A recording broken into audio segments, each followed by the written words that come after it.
हर पंछी की एक अपनी उड़ान की सीमा होती है। मेरी भी उड़ान की सीमा है। कैसे किया जाए असीमित गुणगान, जिसका किया जाना चाहिए असीमित गुणगान। किसका जन्मदिन है आज? श्री अटल बिहारी वाजपेयी जी का। नमस्कार, मैं Vivek Bindra, founder and CEO बड़ा बिजनेस.com। अटल बिहारी वाजपेयी जी, आज के दिन 25 दिसंबर 1924 में आपका जन्म हुआ ग्वालियर के अंदर। पिता कृष्ण बिहारी वाजपेयी। आपने बीए की पढ़ाई करी ग्वालियर विक्टोरिया कॉलेज से। बाद में एमए पॉलिटिकल साइंस के लिए आप डीएवी कॉलेज कानपुर गए। एलएलबी की पढ़ाई की शुरुआत करी। पत्रकारिता के चलते आपने बीच में उसको छोड़ दी। पहले तो आप साम्यवाद पसंद करते थे, हम सब बराबर है, हम सब बराबर है। लेकिन बाद में बाबा साहब आमटे से प्रभावित होकर के 1939 में आप आरएसएस से जुड़े, गांधी जी के साथ में भारत छोड़ो आंदोलन में जुड़े। उस समय 1942-43 के आसपास आप 23 दिन जेल में भी रहे, और जब जेल में रहना पड़ा तो वही घटना आपको राजनीति में खींच लाई।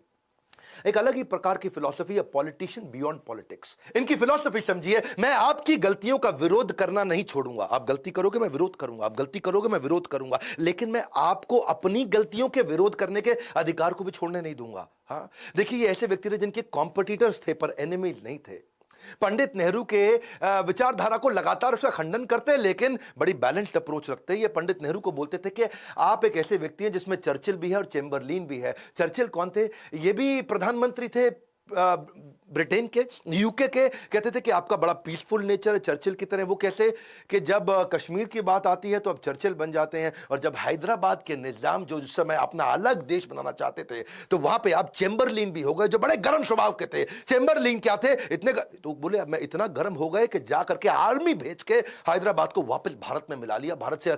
तो नेहरू जी का वो हमेशा बड़ा बैलेंस्ड अप्रोच के साथ उनकी तारीफ भी करते थे, उनकी नीतियों की। उनको सन ऑफ इंडिया भी बोला, उनके विकास कार्यों की तारीफ भी करी। एक बार जब जिस समय साउथ ब्लॉक में पंडित नेहरू जी की फोटो लगा करती थी, ये विदेश मंत्री बने, तो किसी ने इनको इंप्रेस करने के लिए साउथ ब्लॉक से पंडित नेहरू जी की बड़ी फोटो को हटा दिया। और उन्होंने पूछा अपनी टीम से, वहां ब्यूरोक्रेट से, कहां गई भाई पंडित नेहरू जी की फोटो? और सब चुप थे, और अगले दिन वहां पे नेहरू जी की फोटो वापस लग गई। उस प्रकार के आदमी नहीं जैसे बाकी सब हुआ करते थे। जब ये विपक्ष में भी थे ना, तो भी पक्ष के साथ में देखते थे कि ये भारत के लिए बात हो रही है। जानते हैं 1971 के समय में इंदिरा गांधी आई थी और क्या बोली? गरीबी हटाओ, गरीबी हटाओ, गरीबी हटाओ। लेकिन वो ईस्ट पाकिस्तान वेस्ट पाकिस्तान के झगड़े में फंस गई, और उस समय बांग्लादेश, जो आज बांग्लादेश है, इन्फिल्ट्रेशन करके वहां से लाखों लोग अंदर आ रहे थे, क्योंकि वहां आपस के झगड़े इतने ज्यादा थे। और उस समय जब इंदिरा गांधी वहां प्रयास करने लगी तो भारत पे चार तरफ से अटैक हुआ। नौसेना के द्वारा आईएनएस विक्रांत, वो पिक्चर भी आपने देखी होगी, पीएनएस गाजी के ऊपर पिक्चर थी। आईएनएस विक्रांत और पीएनएस गाजी का चेन्नई के पोर्ट को वो कब्जा करना चाहते थे। वहां उनको पीएनएस गाजी को महासागर में डुबो दिया हमारी टीम ने। वो जैसलमेर में लोंगे वाला, वो सन्नी देओल की पिक्चर आई थी उसके ऊपर, वहां से भी अटैक हुआ। भारतीय 120 जवान थे केवल, पाकिस्तान के 3000 जवान पूरे टैंक लेकर के खड़े थे, वहां भी उखाड़ा। तीसरी लड़ाई उनकी जब कश्मीर में थी, और चौथी ढाका शहर के अंदर, जहां जनरल मियाजी को उन्होंने उखाड़ा। 93,000 सैनिकों को, पूरा सबको वहीं सरेंडर करा दिया। इंदिरा गांधी क्यों कर पाई ऐसा?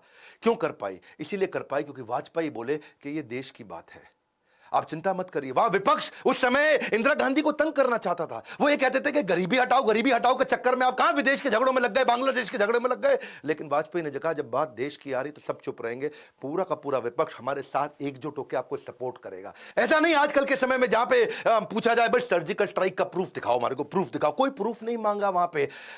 प्रतिपक्ष होने के बावजूद आपके निर्णय के साथ विपक्ष खड़ा रहेगा, यह वाजपेयी जी ने कहा। हास्य में, रुदन में, तूफानों में, अमर असंख्यक बलिदानों में, उद्यानों में, वीरानों में, अपमानों में, सम्मानों में, उन्नत मस्तक, उबरा सीना, पीड़ाओं में पलना होगा, कदम मिलाकर चलना होगा, कदम मिलाकर चलना होगा। ऐसा डाइवर्सिटी इंक्लूजन था। इसके अलावा पहले नॉन कांग्रेस प्राइम मिनिस्टर थे जिन्होंने 5 साल अपने पूरे किए। उससे पहले सरकारें आई और चली गई हैं, लेकिन ये एक ऐसे व्यक्ति थे सबको साथ लेके चलते थे।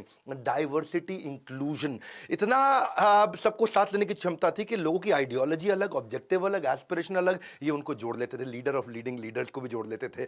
एनडीए गवर्नमेंट का जब उन्होंने बनाया, जब लोग उनको समर्थन दे रहे थे, तो उसमें हर प्रकार के लोग थे। 24 पार्टियों को साथ में लिया। मेरी बात समझना, 24 आइडियोलॉजीज हैं, ये 24 फिलॉसफीज हैं। हर लीडर को, 24 प्रकार के लीडर को, जो अलग अलग प्रकार से सोचता है, वो घोड़े से सब अलग दिशा में जा रहे हो, रथ को उल्टा के छोड़ेंगे, पर उन घोड़ों को भी साथ में कैसे लेके चलना है। ये जेडीयू और एलजेपी आपस में खूब लड़ते थे, लेकिन वाजपेयी जी के साथ एक साथ चुप होकर के उनके साथ हिस्सेदारी करते थे एनडीए को आगे बढ़ाने में। ये क्या कहते थे कि भाई पर्पस पोल्यूशन से ज्यादा बड़ा, कभी पोल्यूशन के चक्कर में नहीं रहे। एक ऐसी कहानी सुनाऊंगा, आपकी बुद्धि चकरा जाएगी। 1994 में जब कश्मीर मुद्दे में जेनेवा मानवाधिकार सम्मेलन में पाकिस्तान ने भारत की संप्रभुता को ललकारा था, बेनजीर भुट्टो ने जाके यूएन में शिकायत कर दी। वहां पे धारा 370 और कई प्रकार की बातें, और कश्मीरियों को हम तंग कर रहे हैं, ऐसा करके बेनजीर भुट्टो पहुंच गई यूएन में।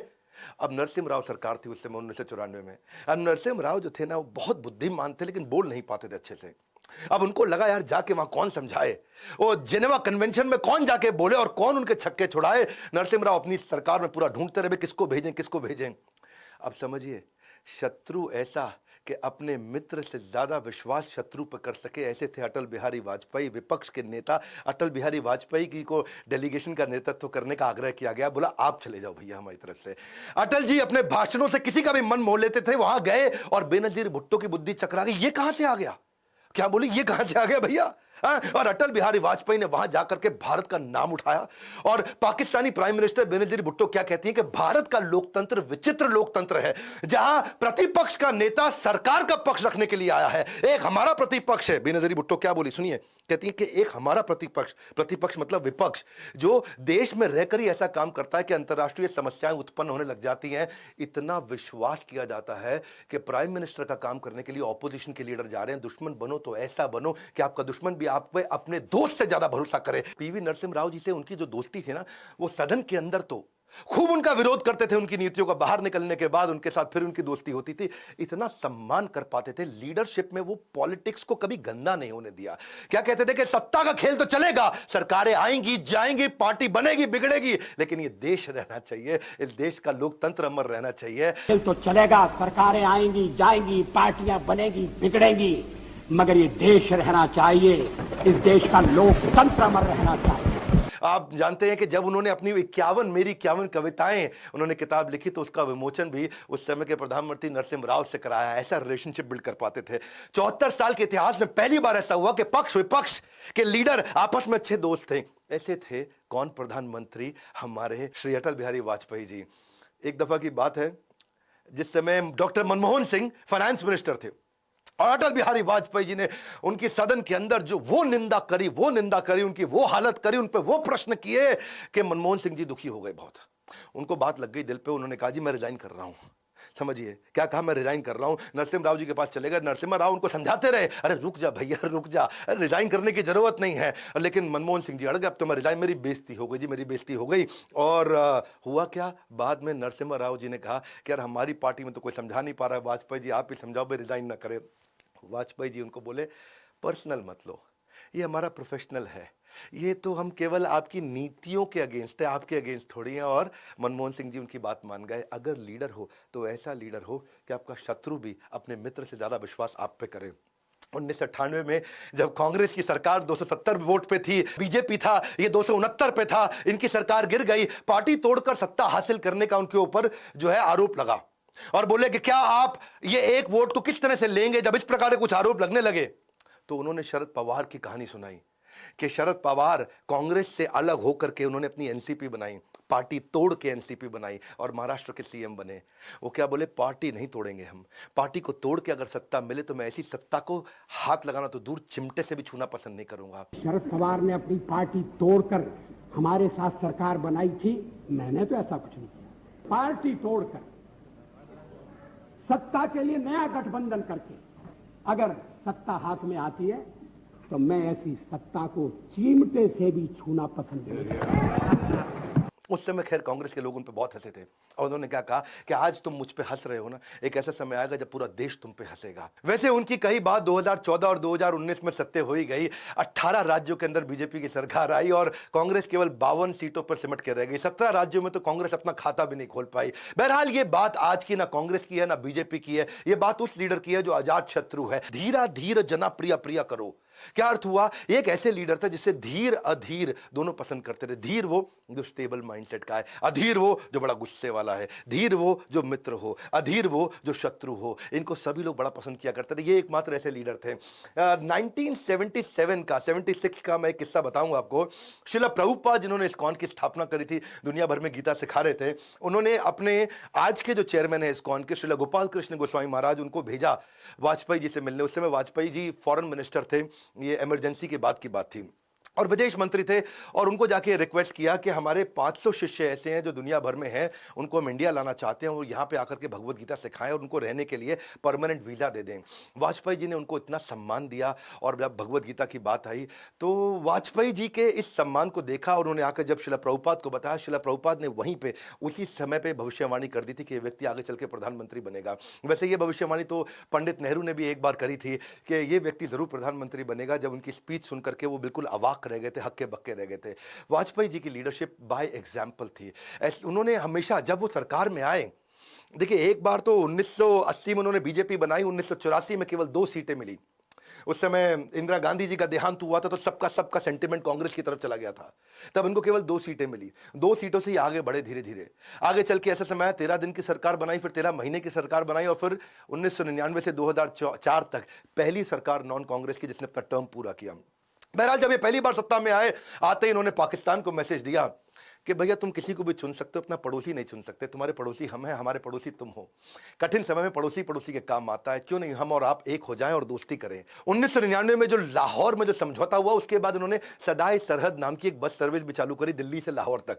और क्या कहा कि जब तक दिल से दिल की दूरी रहेगी तभी तक रिश्तों में मजबूरी रहेगी। तो रिश्ते खराब नहीं करते, दिल को दिल के नजदीक लेके आते हैं। नवाज शरीफ से जाके मिले, अपने साथ क्रिकेटर कपिल देव को लेके गए। लोगों को क्रिकेट पसंद था। जावेद अख्तर लोगों को बड़े पसंद थे, वहां पे उर्दू के अंदर बड़ी प्यारी बातें वो करते थे। मल्लिका साराभाई को लेके गए। देवानंद एक्टर, उनकी मूवीज बड़ी चलती थी। लालू प्रसाद यादव की तो मीठी मीठी सी जैसी कॉमेडी भरी बातें हुआ करती थी। और इसके अलावा प्रकाश सिंह बादल जो किसानों के नेता हुआ करते थे। लेकिन पाकिस्तान तो पाकिस्तान है, जो एक बार गलती करे नादान, जो 2 बार गलती करे अनजान, लेकिन जो बार बार गलती करे वो शैतान, जो जिंदगी भर गलती करे वो पाकिस्तान। पाकिस्तान ने जाके पीठ पे खंजर भोंक दिया और कारगिल की सारी पहाड़ियों पे कब्जा कर लिया। इधर से ये बस चलाते रहे और वहां से वो कारगिल को कब्जा करते रहे, दूसरे प्रधानमंत्रियों की तरह। याद रखना, वाजपेयी थे भाई, ये दूसरे प्रधानमंत्रियों की तरह निंदा कर रहे हैं। मुंबई पर अटैक हुआ, कसाव आ गए, हम बड़ी निंदा करते हैं, कड़ी निंदा करते हैं। बोले निंदा फिंदा कुछ नहीं, जिंदा नहीं छोड़ूंगा। और पूरा कारगिल जीत के आए, सबको उखाड़ दिया। और इतना ही नहीं, मुंबई अटैक को तो छोड़ो, वहां तो केवल निंदा करते रहे, यहां पे इन्होंने, अमेरिका भी चिल्लाता रह गया, कोई बंदा नहीं लेकर के आएगा किसी प्रकार का परमाणु परीक्षण। और ये क्या किया इन्होंने, जाके अंडरग्राउंड चुपचाप, ऊपर से सर्वेलेंस चल रहा है, ऊपर से इनके सैटेलाइट घूम रहे हैं, सैटेलाइट में आधे घंटे का टाइम मिल रहा है, 1 घंटे का टाइम मिल रहा है, अंडरग्राउंड जाके पोखरन में पूरी तैयारी करी। भारत का सीना गर्व से ऊंचा किया। मालूम था सबको कि पाकिस्तान तैयारी कर रहा है। तो वाजपेयी जी बोले अब नहीं रुकेंगे, कुछ भी बोलता रहे यूएस खड़े होकर के तुम्हारे पे हम ऐसा कर देंगे। नहीं सुनी किसी की। 98 में पोखरन के अंदर ही सफल परमाणु परीक्षण किया, पूरे देश को खड़ा किया। उसके बाद जब लोगों ने बोला अब क्या करोगे, बोला बड़ा सिंपल सिद्धांत है, नो फर्स्ट यूज। क्या है? नो फर्स्ट यूज, पहले हम यूज नहीं करेंगे। पहल मैं करूंगा नहीं, धूल मैं छोड़ूंगा नहीं। वन मोर टाइम, पहल मैं करूंगा नहीं, धूल मैं छोड़ूंगा नहीं। डरता मैं किसी से नहीं, क्या हार में क्या जीत में, किंचित नहीं भयभीत में। 2004 में इन्होंने सोचा कि भाई इतने दिन से क्रिकेट बंद कर रखा है, हो गया कारगिल, बात पुरानी हो गई, वापस क्रिकेट के द्वारा रिलेशनशिप बनाते हैं। सौरव गांगुली को बुलाया और क्या बोले, पकड़ो बल्ला, मैच भी जीतिए और दिल भी जीतिए। ये रिश्ते बनाना जानते थे, लोगों को साथ लेके चलना चाहते थे। Politician beyond politics. एक और उदाहरण देता हूं, रामलीला के मैदान में ये कहानी बड़ी सुंदर, 1977 की बात थी। इमरजेंसी के अगेंस्ट उन दिन उनकी पार्टी थी जनसंघ, तब बीजेपी नहीं थी। जनसंघ पार्टी को लीड करके रामलीला मैदान में चाहते थे हजारों लाखों लोगों को इमरजेंसी की नीतियों के खिलाफ जाके बात करें। इंदिरा सरकार में संजय गांधी जी ने एक दिलचस्प चाल चली। उन्होंने क्या किया कि भैया 1973 में बॉबी मूवी आई थी, एक सुपरहिट मूवी थी, है जी, हम तुम में कमरे में बंद हो और चाबी खो जाए। लड़के लड़कियां बड़े एक्साइटमेंट से देखते थे, कमरे में हम और तुम बंद और चाबी खो जाए, बड़ा मजा आ जाए।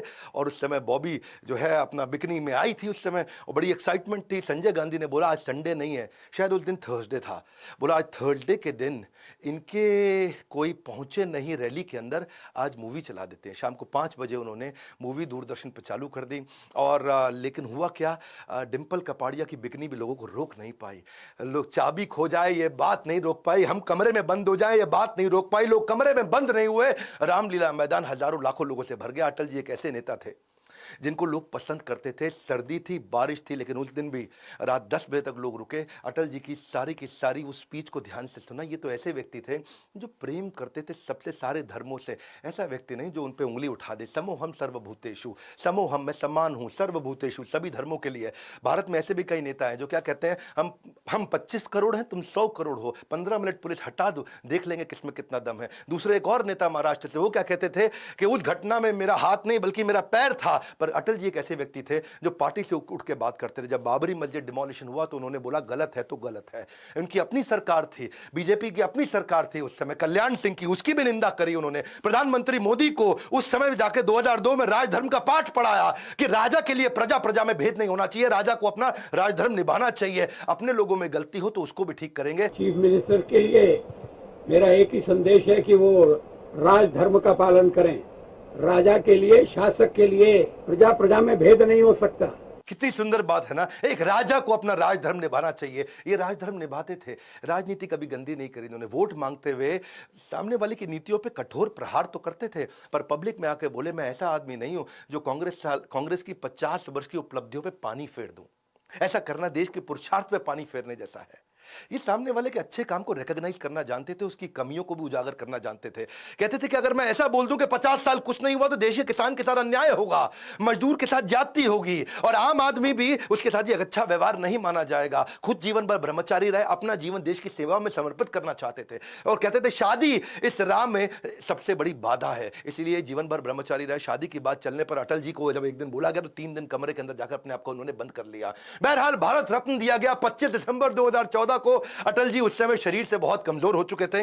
27 मार्च को उनके घर जाकर के उस समय के राष्ट्रपति श्री प्रणब मुखर्जी ने आवास में उनके पहुंच के उनको भारत रत्न दिया। 16 अगस्त 2018 को वो इस देश को, इस पृथ्वी को अलविदा कहकर चले गए। मैं जी भर जिया, मैं मन से मरूं, लौट कर आऊंगा, कूच से क्यों डरूं। कूच मतलब अब जाने का समय आ गया है। प्रतिवर्ष इनका जन्म देश में गुड गवर्नेंस डे के नाम से मनाया जाता है, सुशासन दिवस के नाम से मनाया जाता है। अटल बिहारी वाजपेयी जिन्होंने सबको राजधर्म सिखाया। हमारी क्या जिम्मेदारी है, हम बड़ा बिजनेस में लोगों को बिजनेस धर्म सिखाते हैं। उन्होंने सर्व शिक्षा अभियान, शिक्षा पे बहुत जोर दिया। खुद भी शिक्षा उन्होंने उस समय काफी देर तक पढ़ाई करते रहे जिस समय लोग पढ़ाई नहीं किया करते थे। आज एजुकेशन बहुत इंपॉर्टेंट है और हमने भी अपना सहयोग कैसे किया, सबसे अफोर्डेबल कर दिया। 750 रुपए महीना, 1500 रुपए महीना। अगर आप पहली बार आए हैं हमारे चैनल पे, बोर्ड लाइन नंबर पे फोन करिए। इस समय न्यू ईयर के दौरान हमने कुछ नई स्कीम्स निकाली हैं। न्यू ईयर के दौरान वाजपेयी जी के जन्म से लेकर 31 दिसंबर तक हम काफी कोर्सेज फ्री दे रहे हैं। फटाफट फोन करके जरूर पता लगाइएगा। एक रिक्वेस्ट करूंगा, कमेंट बॉक्स में बताइए, मैं वापस खड़ा हुआ हूं सम्मान में श्री वाजपेयी जी के। क्या मैं खड़े होकर आपको और वीडियोस बना करके दूं? वाजपेयी जी के साथ ही आगे बढ़े थे राष्ट्रपति अब्दुल कलाम भी, जिनको काफी उन्होंने एनकरेज किया। डीआरडीओ ने जब वो सफल परीक्षण किया। क्या चाहते हैं आप नीचे कमेंट बॉक्स में बताइए कि हम अब्दुल कलाम जी पे भी वीडियो बनाएं। और अगर आप नए आए जरूर सब्सक्राइब करिए, वीडियो को शेयर करिए। मैं चाहता हूं ये मैसेज श्री अटल बिहारी वाजपेयी जी का, उनके लीडरशिप लेसन पूरे देश में पहुंचे। खास तौर से सर्व शिक्षा अभियान। हमारे साथ जुड़े रहने के लिए, इस वीडियो को शेयर करने के लिए, बोर्ड लाइन नंबर पे हमसे कनेक्ट करने के लिए आप सबका हृदय की गहराइयों से प्रेम पूर्वक बहुत बहुत धन्यवाद।